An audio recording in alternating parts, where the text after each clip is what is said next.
Hi friends, Srinu రాణి కిచెన్కి స్వాగతం. ఇక్కడ నేను పాలు కాద్దామని ఒక గిన్నె తీసుకున్నాను. అలాగే అందులో మనం కొంచెం వాటర్ వేసుకోవాలి. ఈ విధంగా ప్లేట్ అయినా సరే, స్పూన్ అయినా సరే పెట్టుకున్నామంటే ఎంత చిన్న గిన్నె అయినా సరే మనకి పాలు అనేది పొంగకుండా ఉంటాయి. మనం ఏదో ఒక పని మీద అటు ఇటు వెళ్తూ ఉంటాం కదా, చూసారా గ్యాప్ అనేది ఎక్కువ లేదు.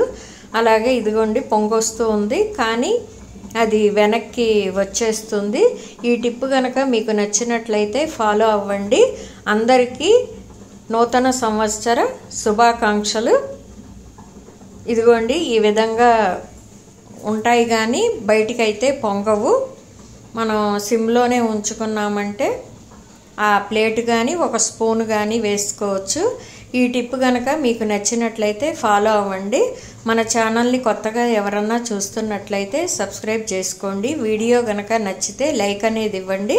మరొక మంచి వీడియోతో మీ ముందుకు వస్తాను. శ్రీను రాణి కిచెన్.